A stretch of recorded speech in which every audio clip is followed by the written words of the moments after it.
Alright gamers, Stellar Blade is here and it is not holding your hand. This game has some challenging enemies and bosses, and we here at Direct Gaming got the perfect guide for you on how to take down the Juggernaut. Let's not waste any more time.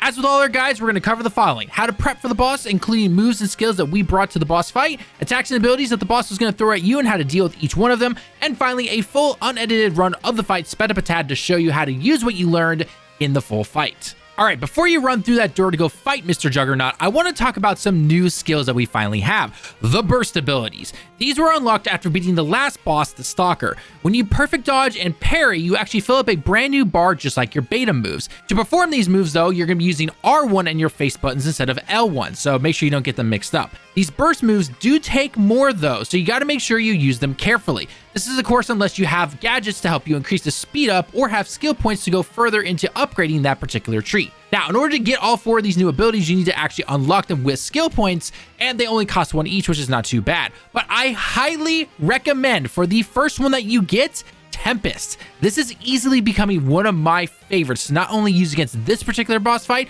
but others afterwards. You're going to see that going forward in all of our other guides. As for what to use on your Exospine, I personally used Beta Trance, while for my gear, I used Protection Gear Star 2 and Burst Charge Gear 1 star. These are definitely going to help with getting our abilities up faster and dealing more damage to the boss.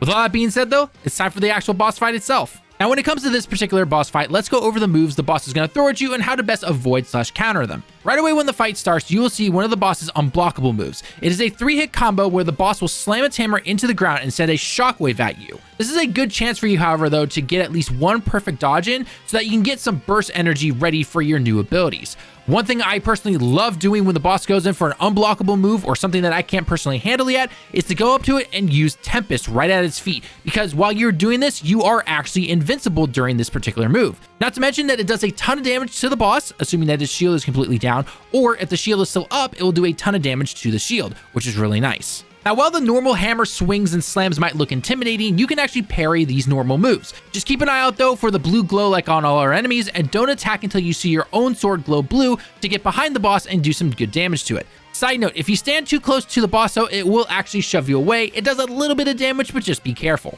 For the first part of the fight, everything that we mentioned beforehand is basically all the boss will really do.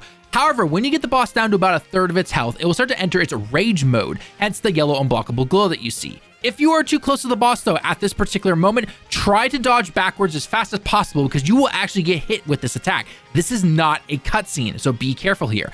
It is also at this point that the boss will start to add fire into its attacks, so don't stand around any pools of fire that are created from its hammer attacks. During the fight, the final unblockable move to watch out for is when it jumps up into the air. It will create a pretty well-sized pool of fire around it when it lands, so you need to either back up as fast as you possibly can and try not to be stuck in any kind of corner since the arena is very small. Side note, I actually tried to run under the boss sometimes to avoid this, but I found that it only works if you don't lock onto the boss, which you need to do by hitting the L3 button, and then run under the boss the moment you see it start to jump up in the air by holding down circle. Still be careful of the radius of the attack though, because it can still hit you sometimes. Final thing I want to talk about is when the boss starts swinging its weapon around. It'll actually start off as a normal move that you can actually go ahead and parry, but then it goes into some unblockable moves, so you need to be careful here. There are breaks in between, so you can get a few hits of damage if you want to, but it won't stop until it does a final swing attack, maybe around 5 attacks in or so. So just be careful here. Other than that, this boss fight is not particularly long, but it does do a lot of damage if you get hit by its hammer a bunch. The best thing you can do is obviously look for the movements that the boss does and then learn from each of them.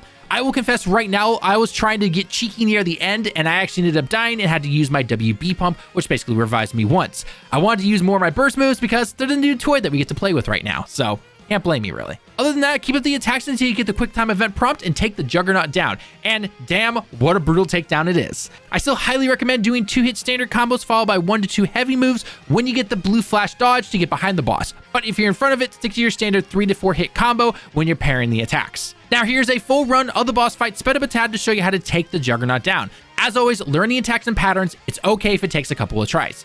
If you enjoy the guides and the like on the video shows us that you enjoy this type of content, and don't forget to check out our other Stellar Blade guides and content along with our other videos in the top right corner and pinned comment. Thanks for watching the video. I've been Tallen with Direct Gaming. I hope you have a great day and week, and I can't wait to see you all in the next one. Johnny.